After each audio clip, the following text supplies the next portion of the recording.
Sir ഒരു ക്ലാസ്സിൽ ചന്ദന കൃഷിയെക്കുറിച്ച് പ്രതിപാദിച്ചിട്ടുണ്ടായിരുന്നു. ഒരു ചന്ദന മരത്തിൽ നിന്ന് 10 ലക്ഷം രൂപ വരെ ഉണ്ടാക്കാം എന്ന് സർ അന്ന് ക്ലാസ്സിൽ സൂചിപ്പിച്ചു. അതോടൊപ്പം തന്നെ ഒരു ഏക്കർ സ്ഥലമുള്ള ആളെ സംബന്ധിച്ചിടത്തോളം അയാൾക്ക് 10 കോടി രൂപ വരെ ഉണ്ടാക്കാം എന്നുകൂടി സർ അന്ന് ക്ലാസ്സിൽ സൂചിപ്പിച്ചായിരുന്നു. അങ്ങനെയാണെങ്കിൽ ഇത് ഇടത്തരം ആളുകളെ സംബന്ധിച്ചിടത്തോളം വലിയൊരു ബ്ലെസ്സിങ് ആണ്. അപ്പോൾ ഒരു 25 സെന്റ് സ്ഥലമോ 50 സെന്റ് സ്ഥലമോ ഉള്ള ഒരാളെ സംബന്ധിച്ചിടത്തോളം ഇത് സാധ്യമാണോ? അങ്ങനെയാണെങ്കിൽ നമ്മൾ ആരെയാണ് സമീപിക്കേണ്ടത്? ഇനി ഇത് വളർന്നു വലുതായി വരുന്ന സമയത്ത് ഇത് വെട്ടാൻ സർക്കാർ സമ്മതിക്കുമോ? ഓക്കെ, ചന്ദനത്തിൻ്റെ ഒരു സംഭവം എന്ന് പറഞ്ഞാൽ ഈ നമുക്ക് ഇന്ത്യക്കകത്ത് പ്രൊഡ്യൂസ് ചെയ്യുന്ന ചന്ദനം നമുക്ക് ആഭ്യന്തര ഉപയോഗത്തിന് തികയുന്നില്ല. അപ്പോൾ നമ്മൾ ഓസ്ട്രേലിയയിൽ നിന്നൊക്കെ എല്ലാ വർഷവും ഇമ്പോർട്ട് ചെയ്യും. അപ്പോൾ ഇമ്പോർട്ട് ചെയ്യുമ്പോൾ നമുക്ക് എന്താണ് ഫോറിൻ എക്സ്ചേഞ്ച് ഒരുപാട് നഷ്ടപ്പെടുന്നതാണ്. അപ്പോൾ അതുകൊണ്ട് ഇത് കൃഷി ചെയ്യാനും കൂടി ഗവൺമെൻറ് ഇപ്പോൾ ഒരുപാട് കഴിഞ്ഞ കുറേ വർഷങ്ങളായി കൃഷി ചെയ്യുന്നതിനെ ഗവൺമെൻറ് നല്ലതുപോലെ പ്രോത്സാഹിപ്പിക്കുന്നുണ്ട്. ഏറ്റവും നല്ല ചന്ദനത്തിൻ്റെ വിത്ത് കിട്ടും. അത് പലരും നേഴ്സറിയിലൊക്കെ നമുക്ക് തൈയായിട്ട് കിട്ടും. സബ്സിഡിയോട് കൂടിയ ഗവൺമെൻറ് അവർക്ക് കൊടുക്കുന്നൊക്കെയുണ്ട്. അപ്പം നമുക്ക് ഇതിൻ്റെ ഒരു സാധ്യത മനസ്സിലാക്കുമ്പോഴത്തേക്ക് ചന്ദനം ബേസിക്കലി ഒരു പാരസൈറ്റാണ്. അതായത് വനത്തിൽ വളരുന്ന എന്താണെന്ന് വെച്ച് കഴിഞ്ഞാൽ മറ്റു മരങ്ങളുടെ വേരിൽ നിന്നാണ് ഇത് ന്യൂട്രിയൻസ് ഊറ്റിയെടുക്കുന്നത്. ഓക്കെ, അപ്പം നമ്മൾ ഇതിൻ്റെ സാധാരണഗതിയിൽ ഇതിൻ്റെ തൈ വെക്കുകയാണെങ്കിൽ ചുമ്മാ തൈ വെച്ചാൽ പോരാ. അതിൻ്റെ ചുവട്ടിൽ നമ്മൾ ചീര കൃഷിയോ ചീമക്കൊന്നയോ എന്തെങ്കിലുമൊക്കെ നമ്മൾ കൃഷി ചെയ്യണം. അപ്പോൾ അത് വളരുന്ന വെച്ചാൽ അതിൻ്റെ നീരും കൂടെ ഇത് ന്യൂട്രിയൻസും കൂടെ ഇത് എടുത്തോളൂ. ഇതൊരു പാരസൈറ്റ് ആയതുകൊണ്ടാണ്. അതെ അതെ, മറ്റ് ചെടികളിൽ നിന്നാണ് ഇത് എടുക്കുന്നത്. അപ്പോൾ ഗവൺമെൻറ് ഇങ്ങനെ ഒരു സംഭവം നമുക്ക് തന്നപ്പോൾ നമ്മളപ്പോൾ അത് പ്രത്യേകം ഓർക്കേണ്ടത്, നമ്മുടെ പേരിൽ കൃത്യമായി ആധാരമൊക്കെ ഉള്ള പ്രത്യേകിച്ച് ജന്മ ആധാരമുള്ള പ്രോപ്പർട്ടി ആണെങ്കിൽ പൂർണ്ണ അവകാശമാണ് നമുക്ക്. അപ്പോൾ ആ പ്രോപ്പർട്ടിക്കകത്ത് നമ്മൾ കൃഷി ചെയ്യുക. അപ്പോൾ കൃഷി ചെയ്ത് കഴിഞ്ഞാൽ മറ്റേ നമ്മൾ തേക്കൊക്കെ വെച്ച് വളരുന്ന പോലെ വളർന്നു കഴിഞ്ഞാൽ നമുക്ക് ഒരു 12 വർഷമൊക്കെ ആകുമ്പോൾ ഏതാണ്ട് ആവശ്യത്തിന് വണ്ണമൊക്കെ വെക്കും. ആ സമയത്ത് ഇതിനെ നമ്മൾ വെട്ടി വിറ്റാൽ ഏകദേശം ഇന്നത്തെ വില എന്ന് പറഞ്ഞാൽ ഒരു കിലോയ്ക്ക് 23,000 രൂപയുണ്ട്. അപ്പോൾ സർക്കാരിനെ അറിയിച്ച സർക്കാരിൽ നിന്ന് വന്ന് തന്നെ അവർ കംപ്ലീറ്റ്ലി ഫോറസ്റ്റ് ഡിപ്പാർട്ട്മെൻറ്റിൽ നിന്ന് വന്ന് അതിൻ്റെ ഇല ഒഴിച്ച് ബാക്കി സകലതും കൊണ്ടുപോകും. അപ്പോൾ അതിനെ ലേലത്തിൽ വെച്ച് സർക്കാർ തന്നെ ലേലത്തിൽ വെച്ച് അതിൽ കിട്ടുന്നതിൻ്റെ സർക്കാരിന് അതിൻ്റെ ഒരു ചെലവുകളുണ്ട്. അത്ര എമൗണ്ട് കുറച്ച് ശേഷം സർക്കാർ ട്രഷറിയിൽ നിന്ന് നമ്മുടെ ബാങ്ക് അക്കൗണ്ടിലേക്ക് കൃത്യമായിട്ട് പൈസ കിട്ടും. അപ്പോൾ അത് സേഫാണ്, 100% സേഫാണ്, ബൈ ലോ സേഫാണ്.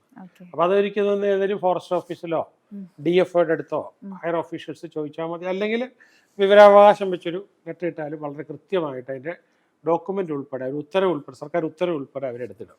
ഓക്കെ, അപ്പോൾ ചന്ദനത്തായി പലയിടത്തും കിട്ടാനുണ്ട്. അപ്പോൾ നിങ്ങൾ ചോദിച്ച ചോദ്യത്തിനകത്ത് ഇപ്പം ഞാൻ പറഞ്ഞില്ല, ഒരു നല്ലപോലെ വളർന്നൊരു ചന്ദനം എങ്ങനെയാണെങ്കിലും ഒരു 10 ലക്ഷം രൂപ കിട്ടും. പിന്നെ ഇതിന് നമുക്ക് ഈ ഭയങ്കരമായിട്ട് പടർന്ന് വളരുന്നതല്ല ചന്ദനം. അപ്പോൾ അതുകൊണ്ട് തന്നെ ചന്ദന കൃഷി നമുക്കൊരു ഏക്കറിൽ ഒരു 400 എണ്ണമൊക്കെ വരെ നമുക്ക് കൃഷി ചെയ്യാൻ വേണം. അപ്പോൾ ഒരുപാട് സ്പേസ് ആവശ്യമില്ല, വളരെ കൂടുതൽ സ്പേസ് ആവശ്യമില്ല. ഒരേക്കറിൽ നമുക്കൊരു 400 എണ്ണം വരെയൊക്കെ. അപ്പോൾ ഒരു 12 വർഷമൊക്കെ കാത്തിരിക്കുകയാണെങ്കിൽ നമുക്ക് ഒരു ഐഡിയൽ സിറ്റുവേഷനാണ് പറയുന്നത്. ഒരു 10 കോടി രൂപ വരെ ഒരേക്കറിൽ നമുക്ക് ഉൽപ്പാദനം കിട്ടും. അത് വലിയ ഫിഗറാണ്, ഹ്യൂജ് ഫിഗറാണ്. പക്ഷേ ഞാൻ ഇതിനകത്ത് വേറെ ചില അപ്പോൾ ഇത് നമുക്ക് വിളഞ്ഞു കഴിഞ്ഞാൽ അല്ലെങ്കിൽ ഇത്ര ആയിക്കഴിഞ്ഞാൽ സർക്കാരിനെ ഏൽപ്പിച്ചു കൊടുക്കുകയും കൃത്യമായിട്ട് അതിൻ്റെ പൈസ നമുക്ക് കിട്ടും. അതിനകത്തൊന്നും ഒരു പ്രശ്നമില്ല. ഫോറസ്റ്റ് അക്വയർ ചെയ്ത ലാൻഡൊന്നും ആയിരിക്കരുത്. നമ്മൾ ജന്മം പ്രോപ്പർട്ടി ആയിട്ടുള്ള ലാൻഡിൽ നമ്മൾ കൊണ്ട വെച്ച് കഴിഞ്ഞാൽ ഉറപ്പായിട്ടും നമുക്കിത് ചെയ്യാം. ഇതിപ്പോൾ കേട്ടിട്ട് പല ആൾക്കാരും ഭയങ്കര എന്തൂസിയാസത്തിന് വീടിന് ചുറ്റുമൊക്കെ ചന്ദനം ഒരുപാട് വെച്ചിട്ടുണ്ട്. അവിടെ ഒരു വലിയ ഡേഞ്ചറുണ്ട്. ചില ആൾക്കാർ ഈ ഒരു ഐഡിയ ഉൾക്കൊണ്ടിട്ട് 5 സെൻറ്റും ചന്ദന മരവും ഇങ്ങനെയൊക്കെ പറഞ്ഞ ഓരോ സംഭവങ്ങളൊക്കെ ഉണ്ട്. അപ്പോൾ അങ്ങനെയൊക്കെ ആൾക്കാർ വാങ്ങിച്ച് കൂട്ടിക്കൊണ്ടൊക്കെ ചെയ്യുന്ന 2-3 ഏക്കറൊക്കെ ചെയ്യുന്ന സംഭവമുണ്ട്. ഇത് ഭയങ്കര ഡേഞ്ചർ ഇരിക്കുന്നത്. മറ്റേ കാര്യമെല്ലാം ഉറപ്പാണ് കാശ് കിട്ടുന്നത്. ചന്ദനം കൃഷി ചെയ്ത് കഴിഞ്ഞാൽ ഇതിനൊരു 5 വർഷം 6 വർഷം കഴിയുമ്പോൾ നല്ല മഴ പെയ്യുന്ന രാത്രിയിലോ ആളില്ലാത്ത സമയത്ത് ഇത് കള്ളൻ മോഷ്ടിച്ചുകൊണ്ട് പോകും. നമ്മൾ എത്ര സൂക്ഷിച്ചാലും ഭയങ്കര വിലയല്ലേ. അപ്പോൾ ഇത് കള്ളൻ മോഷ്ടിച്ചുകൊണ്ട് പോകും. അപ്പോൾ ഒരു 5-6 വർഷത്തിന് മുകളിലോട്ട് നമ്മുടെ വീടിൻ്റെ അടുത്തത് ഒരു കാരണവശാലും നിൽക്കില്ല. ഓ. അപ്പോൾ ഇത് ഐഡിയലി നമുക്ക് കൃഷി ചെയ്യണമെന്നുണ്ട്. അപ്പോൾ ഇതിനകത്തൊരു പൊട്ടൻഷ്യാലിറ്റി ഉള്ളത്, അപ്പോൾ നിങ്ങൾക്കൊരു കുഞ്ഞുണ്ടായി, ഉം. അല്ലെങ്കിൽ ആർക്കൊരു കുഞ്ഞുണ്ടായി, ആ കുഞ്ഞിന് 1 വയസ്സൊക്കെ 2 വയസ്സ് 5 വയസ്സിനൊക്കെ താഴത്ത് ഉം. നമ്മളെവിടെയെങ്കിലും ചന്ദനം ഒന്നിച്ച് കൃഷി ചെയ്യുന്നതിനകത്ത് ഉം. കുറച്ച് പൈസ ഇറക്കുക. കൊച്ചു വളരുന്ന കൂടെ തന്നെ ചന്ദനമരവും ചന്ദനം വളരും. കൊച്ചിന് 10-20 വയസ്സാകുമ്പോഴത്തേക്കും ഉം. പറഞ്ഞ പോലെ നല്ല എമൗണ്ട് ആയിരിക്കും.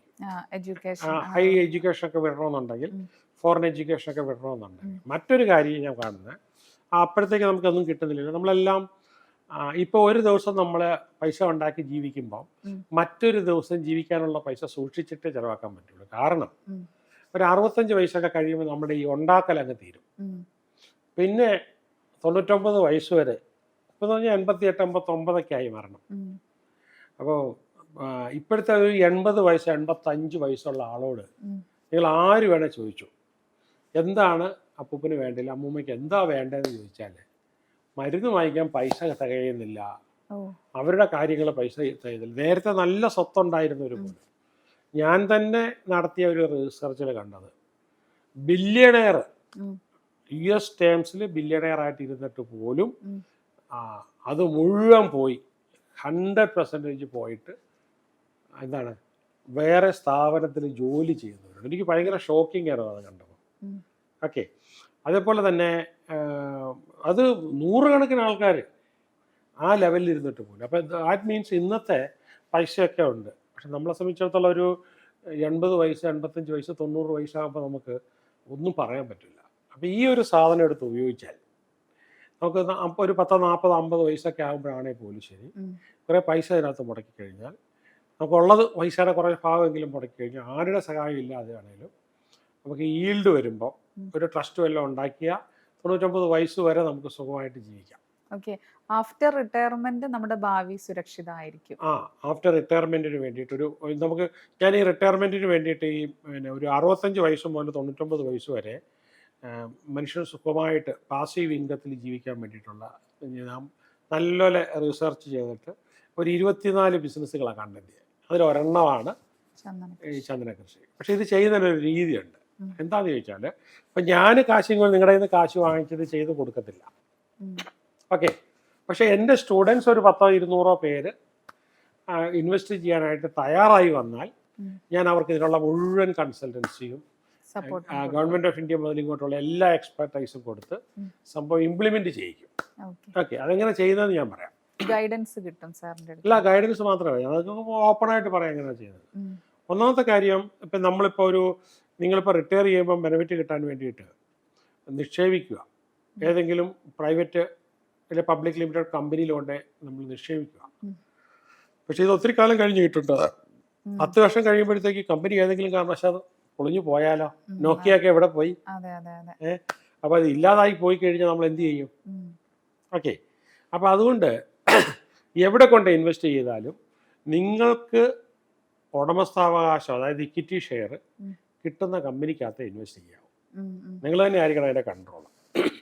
അങ്ങനെ ഒരു 100-150-200 പേരെ കിട്ടുവാണെങ്കിൽ ഞാൻ അവരെ കൊണ്ട് ഒരു കമ്പനി ഉണ്ടാക്കി വെച്ച്, എല്ലാം കമ്പനി നിയമത്തിൻ്റെ വളരെ സ്ട്രിക്റ്റ് ആയിട്ട് എല്ലാം റൂളുകളെല്ലാം ഫ്രെയിം ചെയ്ത് ഉണ്ടാക്കിയിട്ട് ആ കമ്പനിയെ കൊണ്ട് ഒരു 10-200 ഏക്കർ സ്ഥലം എടുപ്പിക്കും. 200 പേരാ ഉള്ളത്, 10-200 ഏക്കർ സ്ഥലം എടുപ്പിക്കും. എന്നിട്ട് ആ സ്ഥലത്ത് ഇതുപോലെ എല്ലാം നീറ്റാക്കിയിട്ട് എക്സ്പേർട്സിനെ കൊണ്ടത് ഇതിൻ്റെ കൊണ്ടുവന്നിട്ട് കൃഷി ചെയ്യിക്കും.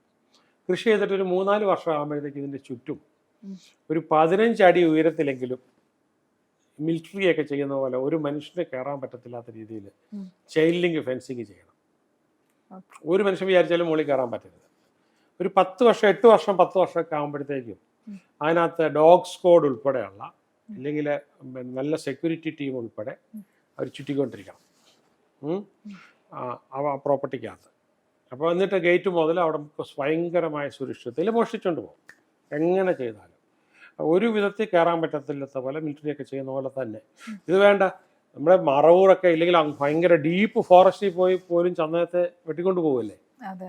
അപ്പോൾ നമ്മൾ ഇങ്ങനെ മാത്രമേ സംരക്ഷിക്കാൻ പറ്റുള്ളൂ. നിങ്ങൾ ഉദ്ദേശിക്കുന്ന 5 സെൻറ്റോ 10 സെൻറ്റോ 50 സെൻറ്റോ 1 ഏക്കറിലോ ഈ സംഭവം കൃഷി ചെയ്ത് 5-8 വർഷം ആകുമ്പോഴത്തേക്കും ഭയങ്കര മഴയൊക്കെ പെയ്യുന്ന രാത്രികളുണ്ടല്ലോ, ഈ സാധനം മോഷ്ടിക്കപ്പെട്ടു പോകും. അപ്പോൾ അത് അത് നമുക്ക് വലിയൊരു വിപത്തായി മാറും. അതുകൊണ്ട് നമ്മളങ്ങനെ കൃഷി ചെയ്താൽ അത് എടുക്കാൻ പറ്റില്ല.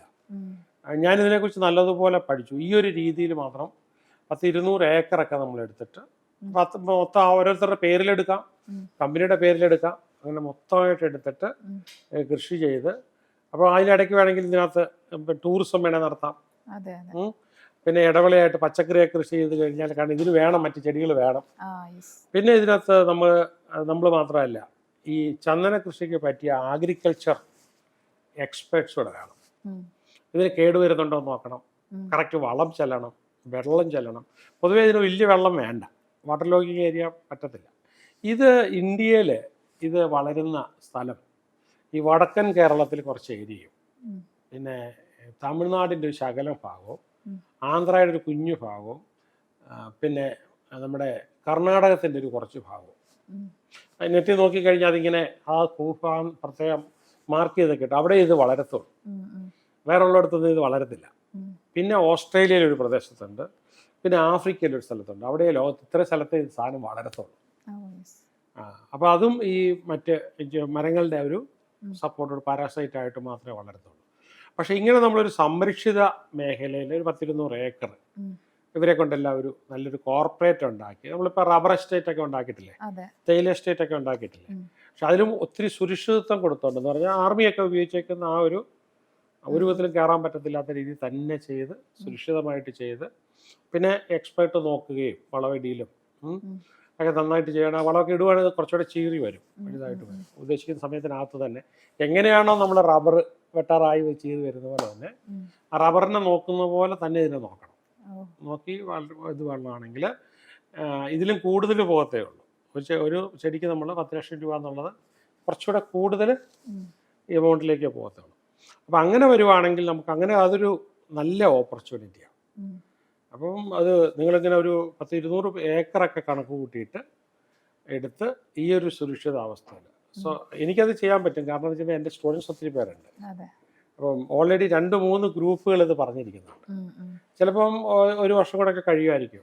അവർ ഒന്നിച്ച് ചേർന്ന് എല്ലാം സെറ്റായി. ഉം. ഇടയ്ക്ക് ഞാനൊരു മീറ്റിംഗ് കൊടുക്കും, ഇല്ല സൂമിലാണെങ്കിലും ഒരു കൺസൾട്ടിങ് കൊടുക്കും. ഉം. ഉം. ഗവൺമെൻറ് നോട്ടിഫിക്കേഷൻസ് ഒക്കെ ഇവർക്ക് വേണമെങ്കിൽ എടുക്കാം, ഉം. അങ്ങനെ ബോധ്യം വരാം. പിന്നെ ലാൻഡിൻ്റെ ഇതെല്ലാം ചെക്ക് ചെയ്ത് വളരെ ചീപ്പായിട്ടുള്ള ചന്ദനം വളരും എന്ന് സയൻറ്റിസ്റ്റുകൾ പറയുന്ന സ്ഥലം നോക്കി എടുക്കണം. പിന്നെ അതിൻ്റെ റൂളും എല്ലാം ഫ്രെയിം ചെയ്യണം. ഉം. പിന്നെ എന്നിട്ട് ഒരു പ്രത്യേകത എന്ന് പറഞ്ഞു കഴിഞ്ഞാൽ 12 വർഷം വരെ അതിനിടയ്ക്ക് വല്ലോ നമുക്ക് ടൂറിസത്തിനൊക്കെ കിട്ടുന്ന ഉം. വരുമാനങ്ങൾ, വല്ല പച്ചക്കറികളോ, ഉം. ചില നമുക്ക് വേണമെങ്കിൽ കാറ്റിൽ അങ്ങനെ എന്തെങ്കിലുമൊക്കെ വളർത്താൻ പറ്റുന്നുള്ളൂ. നല്ലൊന്ന് ഡിസ്റ്റർബ് ചെയ്യാതിരിക്കുവാണ് ഉം. നല്ലത്. നല്ല. അപ്പോൾ അങ്ങനെ നോക്കുവാണെങ്കിൽ ചെയ്യാവുന്നത്. ഇത് മാത്രമല്ല, ഞാൻ ഏതാണ്ട് ഒരു 24 ഈ ഹൈ ഈൽഡിങ് ആയിട്ടുള്ള ഉം. സംഭവം എടുത്തു വെച്ചിട്ടുണ്ട്. ഓക്കെ. അപ്പോൾ അതിലൊന്നാണിത്. ചന്ദന അപ്പോൾ ചില ആൾക്കാർ ഇത് കേട്ടിട്ട് എടുത്ത് ചാടി വെച്ച് കഴിഞ്ഞ് വളരെ ആൾക്കാർ വളരെ പ്രൊട്ടക്റ്റഡ് ആയിട്ട് തന്നെ ചെയ്യേണ്ട ഒരു പ്രൊട്ടക്റ്റഡ് ആയിട്ട് ചെയ്താൽ മാത്രമേ നമുക്ക് തിരിച്ചും കൂടി എടുക്കാൻ പറ്റൂ. യെസ്. പക്ഷെ ഇത് വിൽക്കാനൊന്നും യാതൊരു പ്രശ്നവുമില്ല.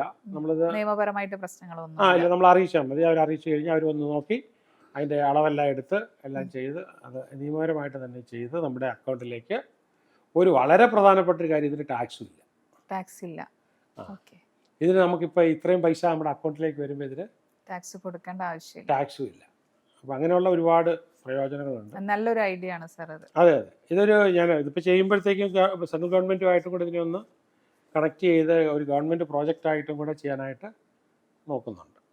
അപ്പോൾ ഗവൺമെൻറ് സഹായം കിട്ടിയാലും കിട്ടിയില്ലെങ്കിലും ചില സഹായങ്ങൾ ഉണ്ടെന്നാണ് ഞാൻ അറിഞ്ഞേക്കുന്നത്. ഒരുപാട് പേർക്ക് ഇത് ഹെൽപ്ഫുൾ ആവും.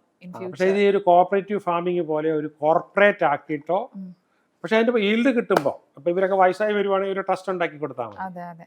ആ ഈൽഡ് കറക്റ്റായിട്ട് അവരുടെ പേരിൽ തന്നെ കറക്റ്റായിട്ട് കിട്ടിക്കൊണ്ടിരിക്കും. ഇപ്പം തന്നെ അല്ല, ഈൽഡ് എടുത്തു കഴിഞ്ഞാൽ പ്രോപ്പർട്ടി അത്രയും ബാക്കി വരികയും ചെയ്യുക. അതെ അതെ. വാല്യൂ ഉള്ള പ്രോപ്പർട്ടി. അതെ. കിട്ടിയല്ലോ. Okay, thank you sir.